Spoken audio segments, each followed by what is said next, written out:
तुम मुझे खून दो, मैं तुम्हें आज़ादी दूंगा। यह नारा बुलंद करने वाले देश के इस महानायक की कहानी जिसे सुन आप भी गर्व से जय हिंद बोले बिना नहीं रह पाएंगे।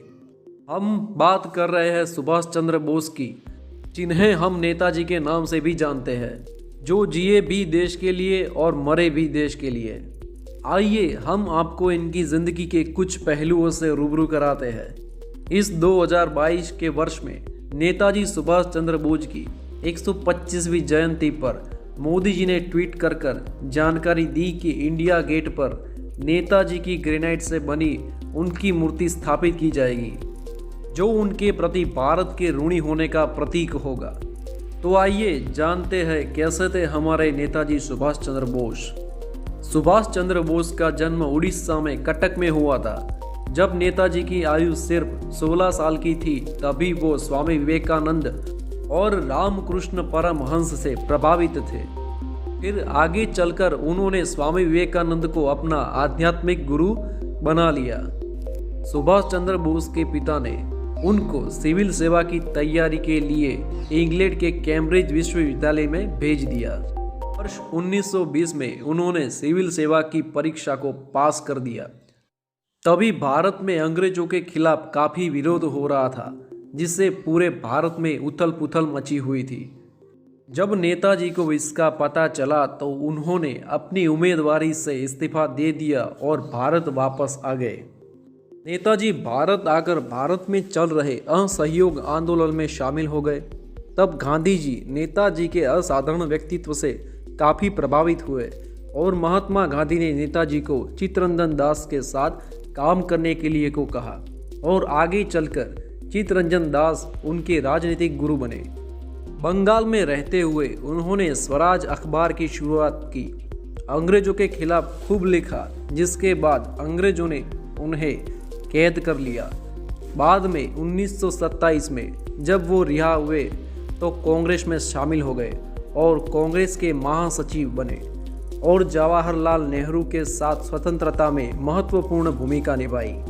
वर्ष 1939 में जब नेताजी कांग्रेस के अध्यक्ष बनने के लिए उम्मीदवार के तौर पर खड़े हुए तो गांधी जी ने उन्हें रोकने के लिए खुद का उम्मीदवार खड़ा किया, क्योंकि गांधी जी और नेताजी की विचारधारा में मतभेद था और गांधी जी नहीं चाहते थे कि नेताजी कांग्रेस के अध्यक्ष बने।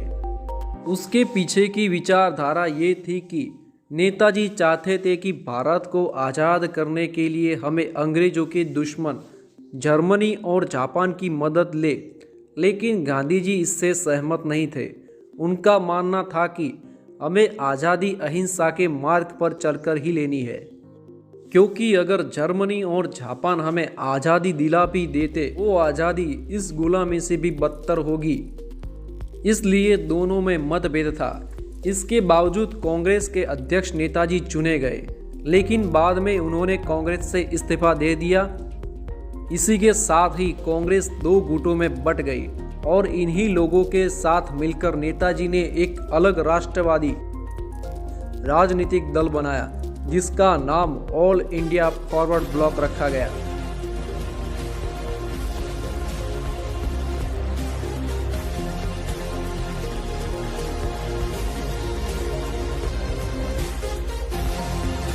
जब द्वितीय विश्व युद्ध हुआ तब दुनिया दो खेमों में बट गई। तब सुभाष चंद्र बोस को इसमें भारत को आज़ाद कराने का एक मौका दिखा, क्योंकि अंग्रेज उस समय कमज़ोर थे, जिसे हिटलर और जापान के साथ मिलकर हराया जा सकता था और भारत को आज़ाद कराया जा सकता था। इसके लिए नेताजी अफगानिस्तान के रास्ते जर्मनी गए और वह हिटलर से मिलकर जो भी भारतीय युद्धबंदी थे उन्हें छुड़ाया और फिर जापान जाकर वहां से भी भारतीय युद्धबंदी को छुड़ाकर उन सबको एकजुट कर भारतीय राष्ट्रीय सेना का निर्माण किया। तभी ब्रिटिश भारतीय सेना में एक अधिकारी थे, जनरल मोहन सिंह। उन्होंने भारतीय सैनिकों को नेताजी के सेना में शामिल कराने में अहम भूमिका निभाई और इस तरह तैयार हुई आज़ाद हिंद फौज। इस सेना में लगभग 45,000 सैनिक थे। नेताजी ने अपने इस फौज को जब आक्रामक और जोशीला भाषण दिया जिसमें उन्होंने अनेक नारे भी दिए जिसे हम आज तक नहीं भूले। उन्होंने चलो दिल्ली का नारा दिया, साथ ही जय हिंद जिसे हम आज भी गर्व से। उसके बाद उन्होंने उनका सबसे प्रभावी नारा दिया, तुम मुझे खून दो मैं तुम्हें आज़ादी दूंगा। इस नारे ने मानो भारत में क्रांति ही ला दी, जिसे सुन महिलाएं भी आज़ाद हिंद फौज में शामिल हुई। और उसके बाद जब आज़ाद हिंद फौज जब अंग्रेजों से टकराई तो अंग्रेजों के पैर उखाड़ दिए और भारत की कुछ जगहों को अंग्रेजों से आज़ाद भी कराया। तब अंग्रेजों की नेवी सेना ने अंग्रेजों की तरफ से लड़ने से मना कर दिया और जिससे अंग्रेज पूरी तरह से डर गए, क्योंकि अगर नेवी सेना की तरह बाकी सेना ने भी विद्रोह कर दिया तो, क्योंकि ज़्यादातर अंग्रेजों की सेना में भारतीय सिपाही ही थे और इसकी दहशत अंग्रेजों के मन में घर कर गई और उन्होंने भारत को आज़ाद करने का निर्णय ले लिया। जब भारत आज़ाद हो चुका था तब 1956 में ब्रिटेन के प्रधानमंत्री हमारे देश में आए। तब वो कलकत्ता में स्टेट गवर्नर चक्रवर्ती जी के मेहमान बने थे। तब चक्रवर्ती जी ने उनसे पूछा था कि आपकी भारत को आज़ाद करने में क्या वजह रही। तब लॉर्ड क्लेमेंट एटली ने कहा, नेताजी और उनकी आज़ाद हिंद फौज, जिसे सुन के हमें पता चलता है कि अंग्रेज़ आज़ाद हिंद फौज से कितने डरे हुए थे।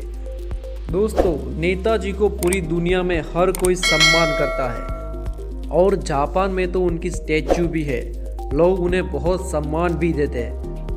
पर हमारे देश में उन्हें इतना सम्मान नहीं मिला था, लेकिन अब मोदी सरकार ने आकर उनको उनका सही सम्मान दिलाने का नेक काम किया है।